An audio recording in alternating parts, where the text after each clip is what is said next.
तो दोस्तों, एक और नया दिन और मैं बलजीत परमार हाज़िर हूँ एक नई कहानी, एक नया किस्सा लेकर। कल हमने एक ड्रग तस्करी की बात की थी, किस तरीके से बाहर के ड्रग तस्कर मिल के बहुत बड़ी साजिश के तहत हिंदुस्तान में ड्रग्स का धंधा चलाने में, फैलाने में आए दिन कामयाब हो रहे हैं। लेकिन उसके साथ जो हमने दूसरी बात की थी, हथियार लाने की, ड्रग तस्करी एक तरफ, लेकिन उसके साथ खतरनाक हथियारों का भेजना और उन हथियारों का अंडरवर्ल्ड कहो या क्रिमिनल्स कहो या गैंगस्टर्स कहो, उनके हाथों में जाना और उन इलीगल तरीके से एक्वायर किए गए हथियारों से बेगुनाहों की मौत करना, बेगुनाहों का मर्डर करना या इंट्रा गैंग रिवैलरी में, आपस की दुश्मनी में उन हथियारों का इस्तेमाल करना, ये प्रचलन देश के लिए उतना ही खतरनाक है जितना ड्रग तस्करी। हथियारों की तस्करी एक तरीके से उससे भी ज़्यादा खतरनाक है, क्योंकि ड्रग यूज़र वो अपनी मर्ज़ी से ड्रग का इस्तेमाल करता है। उसको अच्छी तरह पता होता है कि मैं ये ड्रग का इस्तेमाल करूँगा तो एक ना एक दिन मुझे अपनी ज़िंदगी से हाथ धोने पड़ेंगे। लेकिन दूसरी तरफ जब वो खतरनाक हथियार गैंगस्टर्स के हाथों में जाते हैं तो सड़क पे चलते किसी आदमी को ये अंदेशा नहीं होता, अंदाज़ा नहीं होता कि दूसरे के हाथ में जो हथियार है उसकी एक गोली उसकी जान कब ले लेगी।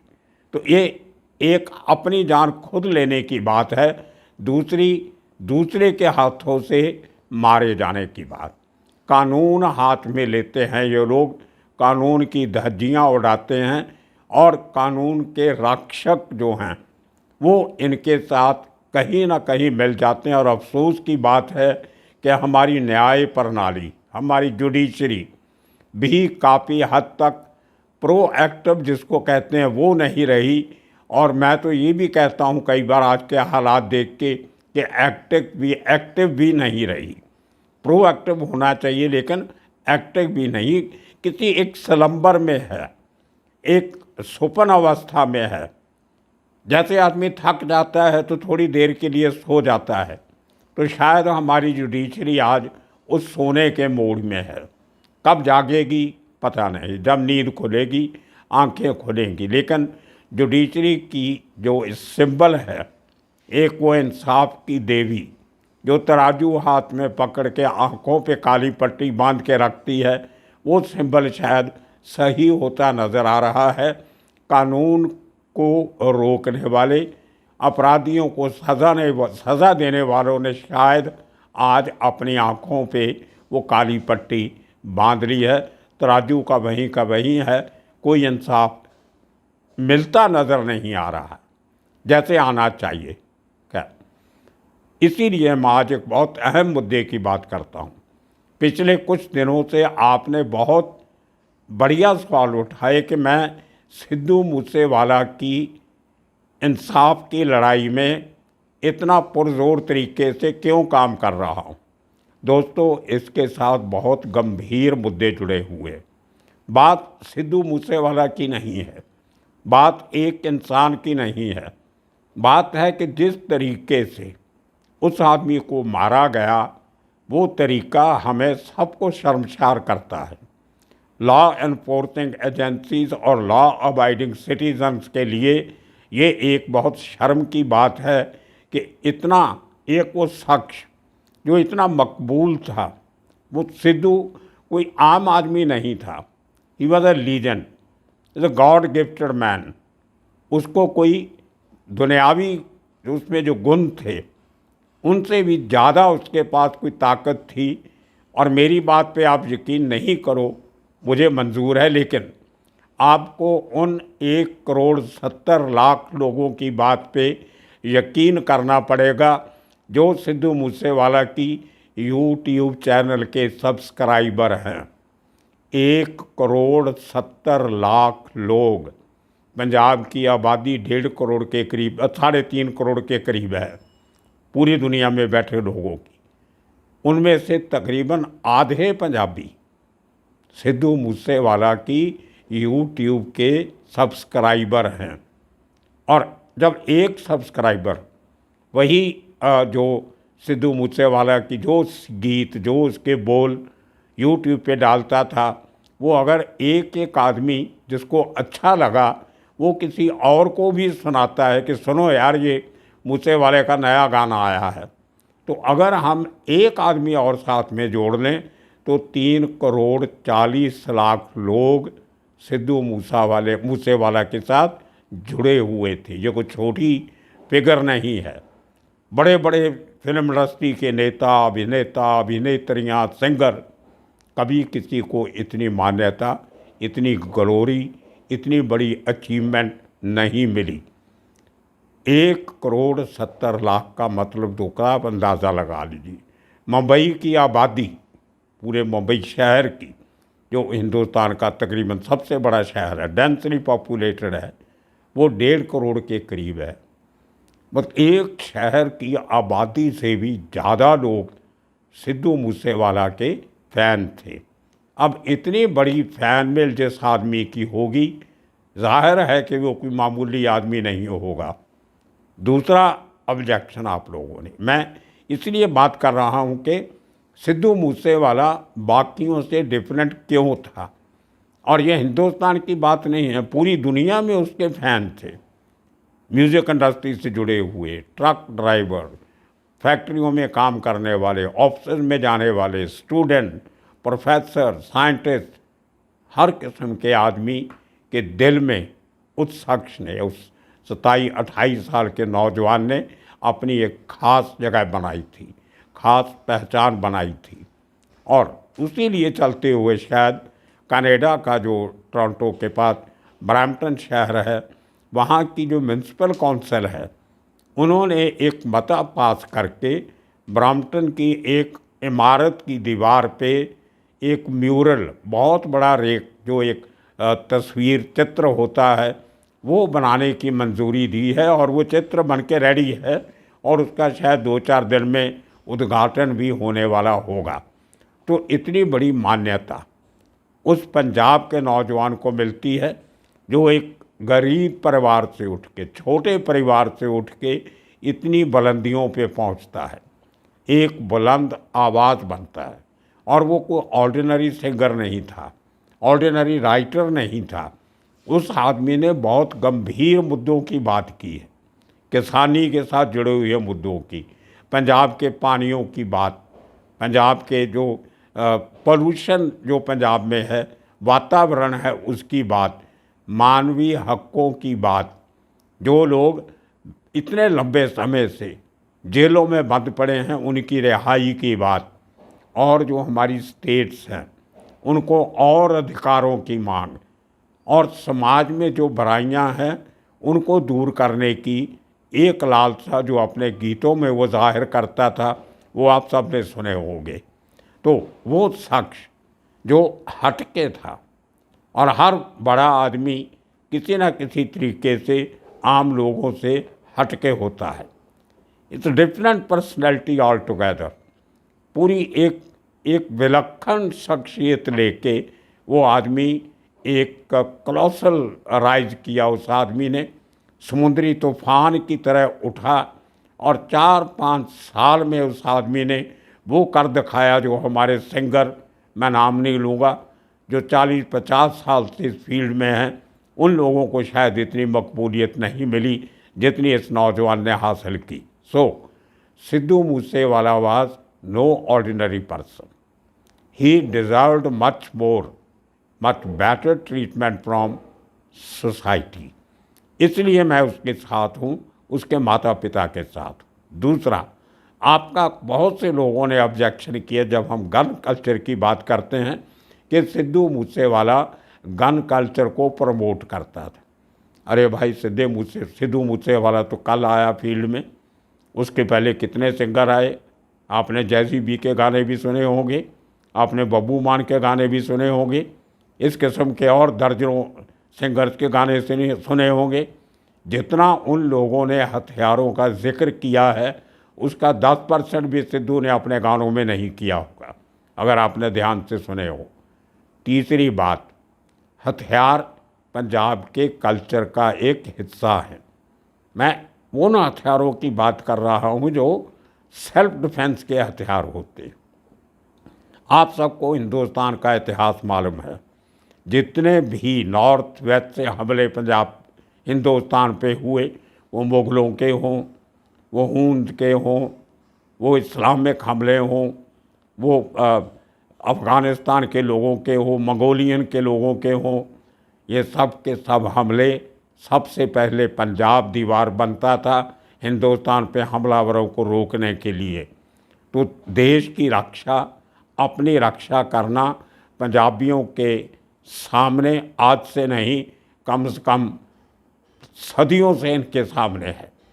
लड़ते आए हैं, अपनी रक्षा भी करते हैं, दूसरों को भी बचाते आए हैं, देश की सरहदों की राखी की है। तो एक जो हथियारों का कल्चर वो ज़रूरी होता है मार्शल कॉम में, उसको आप निकाल नहीं सकते। इसी तरह महाराष्ट्रियंस को बहुत शौक़ है, क्योंकि वो एक लड़ाकू कौम है, वो अपने प्रदेश के लिए, देश के लिए जान दे सकते हैं। महाराष्ट्र से चल के कुरुक्षेत्र में आके वो लड़ाई भी लड़ सकते हैं। तो ऐसी जो कौमें होती हैं, इसी तरह गोरखास बंगाल नेपाल से पैदा हुए, आज जो नॉर्थ बंगाल का पूरा हिस्सा है, मील दर मील वहाँ पे नेपाली लोग बैठे हैं। वो आज भी खोखरी उनकी मशहूर है, हथियार रखते हैं। तो ये एक कल्चर होता है। लेकिन कुछ लोगों ने, जिन लोगों के पास ये सब साधन नहीं होते, उन्होंने इस तरीके के हथियारों को अमीरों की शोबाजी बताया, अमीरों का शौक़ बताया, जैसे कि बाकी हिंदुस्तान के सूबों में होता है। उत्तर प्रदेश में, बिहार में, मध्य प्रदेश में, जहाँ जहाँ राजे महाराजे थे वो हथियार रखते थे, हाथी घोड़े रखते थे, तो उनको लेके इनको प्रचलित किया गया। लेकिन हथियार दिखावे के लिए नहीं होते, पूरी उम्र आपको कंधों पे उठाने पड़ते हैं और ज़िंदगी में एक ही बार काम आते हैं, या दूसरे को मारने के लिए या अपने आप को मारने के लिए।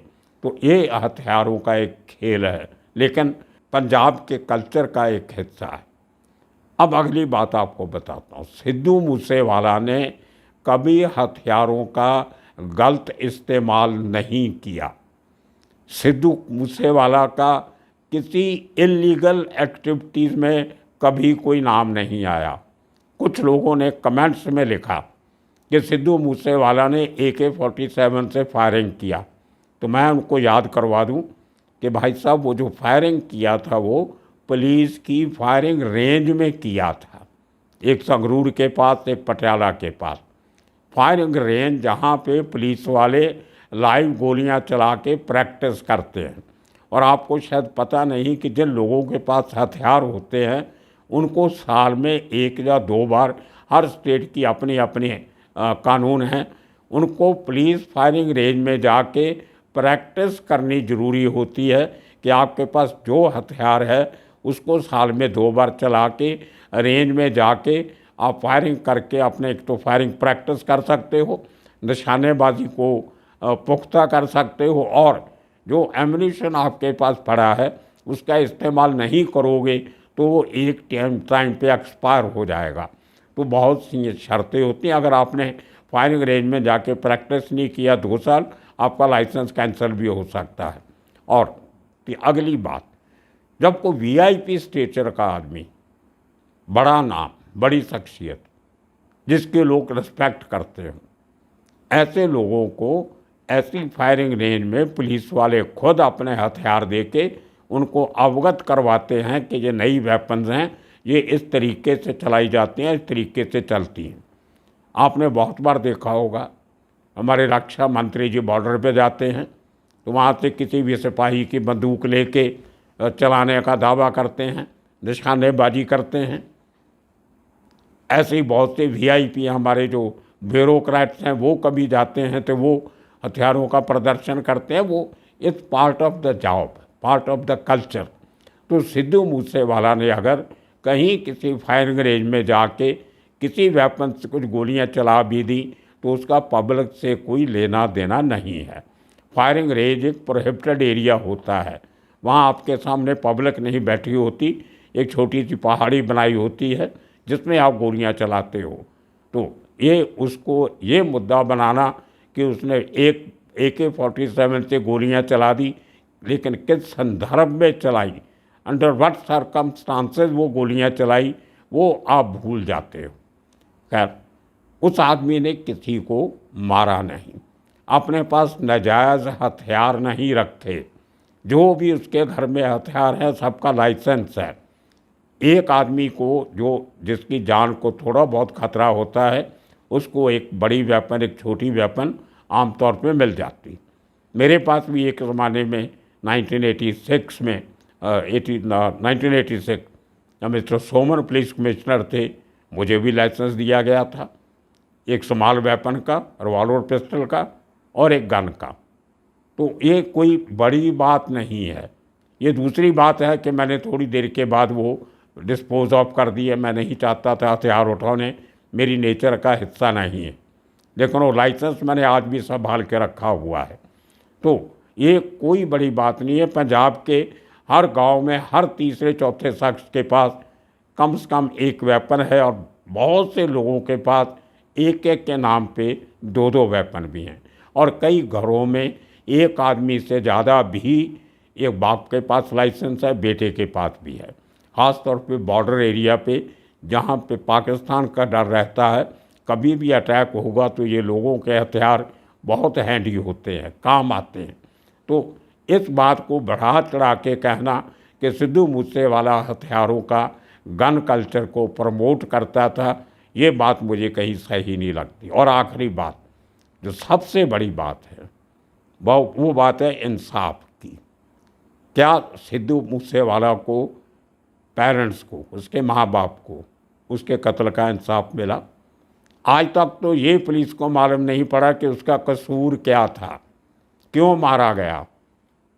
गैंगस्टर ये कहते हैं कि उसके किसी मैनेजर ने हमारे आदमी की खबरी की थी, रेकी की थी, और ये सिद्धू मूसेवाले ने किसी गैंग में किसी का नाम लिया था किसी गाने में, इसलिए उसका बदला लेने के लिए हमने इसको मार दिया। ये कोई कारण नहीं होता। कहाँ किस पुलिस रिकॉर्ड में आज तक, किसी जांच में, किसी इन्वेस्टिगेशन में कहाँ आया है कि सिद्धू मूसेवाला किसी गैंग के साथ इन्वॉल्व था? उसका वो सो कॉल्ड मैनेजर जिसका नाम लेते हैं शगनप्रीत, उसने खुद डिनाई किया है कि मेरा जिसको मैं मिला हूँ अपने लेवल पे मिला हूँ, मैं कभी सिद्धू मूसेवाला का मैनेजर था ही नहीं। अब उसके बाद भी आप कहते रहो कि सिद्धू मूसेवाला के मैनेजर ने ये कर दिया। मैं तो उसके आगे भी जाता हूँ कि चलो अगर उसका मैनेजर भी होता और मैनेजर ने कोई गलती की है तो उसकी सज़ा आप सिद्धू को कैसे दे सकते हो? ये गैंगस्टर की चालबाजियाँ होती हैं। एक बड़े आदमी को मार के वो अपने नाम का हवा क्रिएट करते हैं, और उस हवे से वो लोगों से और ज़्यादा पैसे बटोरते हैं। वो अपनी रंगदारी के बिजनेस को बढ़ाने के लिए ऐसे लोगों को निशाना बनाते हैं। वो भी छोड़ दीजिए आप, उसके बाद पुलिस ने क्या किया? आरोपियों को पकड़ने के साथ साथ पुलिस का काम होता है उनको कोर्ट से इंसाफ दिलवाना, लेकिन यहाँ तो आरोपियों को भगाया जा रहा है। आज बठिंडा में एक बहुत बड़ी रैली हुई जहाँ पे बलकौर सिंह सिद्धू के पिता ने सवाल उठाए कि पुलिस आरोपियों को पकड़ने की बजाय भगाने का काम कर रही है।